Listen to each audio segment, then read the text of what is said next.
Hello, you're watching Terror TV. I'm Juliana and this is Brett, and today we are at the Great Northern Warehouse to see House of the Dead. It's the 1st of October, so it's technically the start of the Halloween season, so we're really excited to start off here with what looks like an absolutely massive scare maze. Apparently it takes 40 minutes to go through as well, so we are quite excited to spend that amount of time in a scare attraction. Good.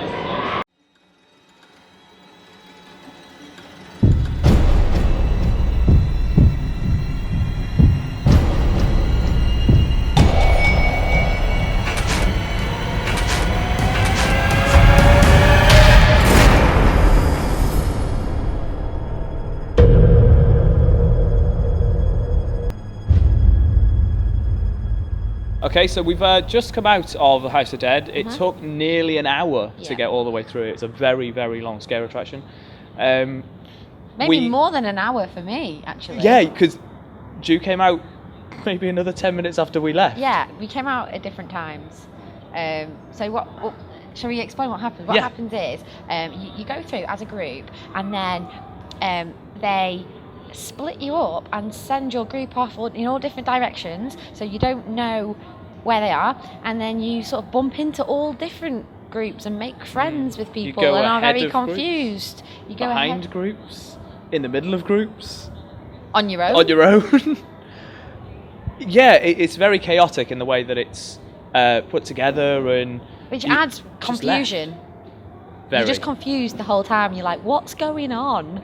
You've got no idea. But I like that. That's a really good that we were emotion to have in a scare attraction, confusion, don't you think? Yeah, because, of course it is. Yeah, because think about the other terror attractions that we've been to where we've been really confused. I like that. I like that in a terror attraction because it makes you vulnerable. It makes you not know what's going to happen next. Every time you walk into a room, there's something different. There's a different scene, and there's so many. I mean, to be in there for an hour, there are so many different scenes in there. It was what I think a lot of people, I don't want to say the word typical scare attraction, but there was a lot of different themes throughout. So you actually had no idea what you were going to walk into next. No. You'd finish a zombie scene and you'd walk into the clown room. And it was, again, it all added to that confusion of everything. Lots of little corridors going in between, lots of different characters. You'd walk into a room and it's not like the actors were there starting for you. It's like you'd walked into a scene that was already happening, and I quite liked that. Yeah. It's like you weren't meant to be there. Multiple of the rooms that we went into had multiple doorways. The very first room we walked into, our group was sent through 3 different doors.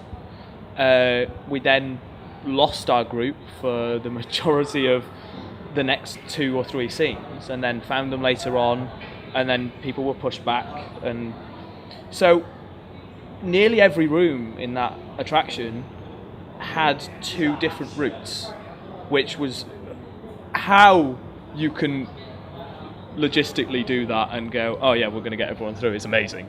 It was at least 2 different routes as well, wasn't it? And every room had a character. Every room had someone to interact with, or someone who was interacting with you and telling you what to do and where to go, or just interacting with you in character in that scene. And there was lots of... There was also bits, though, because they were sort of moving you around, there were also bits of waiting time. So there was certain times in the attraction where I know personally I was waiting for about 10 minutes because I was quite there was a girl who was letting people up one at a time into this other room, and she was in character, and she was quite rude girl, and I accidentally said that she was a rude girl, and then she punished me by making me wait for 10 minutes to go on to the next room. Which was quite funny, because there were actually lots of funny bits in there, weren't there? Yeah. But at the same time, I just wanted to just do it. I just wanted to just go into it. There were rooms during the attraction that were specifically made for waiting to go into the next room, and we were kind of almost ushered into these rooms, which were themed based on the scene you were going to see.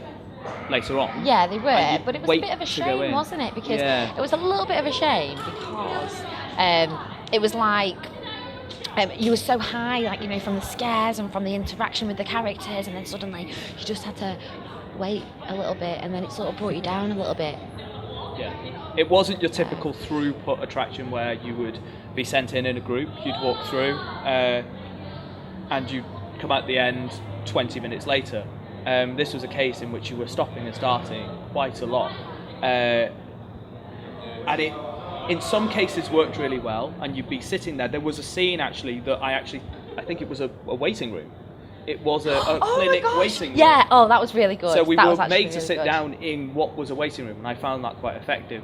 And there were actors all the way around there, and they were kind of interacting with us all and And there stuff. was like different music as well, wasn't there? There's lots of different music, different smells in every scene. There were some really good bits. There were some good scares. I think it's quite hard though for 40 minutes to actually keep up the scares for that long. It must be quite difficult. It can't be terrifying for 40 minutes, can it? It has to go up and down. It has to. To do a throughput attraction for 40 minutes straight, it has to be next to impossible. Surely. To scare people constantly for that long is... So I think they did a really good job with actually keeping up those 40 minutes or longer for some of us. Yeah. So Sum it up, I would say bizarre. Confusing. I was going to say confusing. Weird. Intriguing. Interesting. I've run out of words. There were some jump scares. I jumped at one point, like I literally nearly threw myself through this curtain and got tangled in this curtain because there were some good jump scares, especially when you're on your own. There's a good way of doing it. We said halfway through the attraction, we all agreed that it was a scary fun house. Oh, we did. I think that's a really good way of summing this up.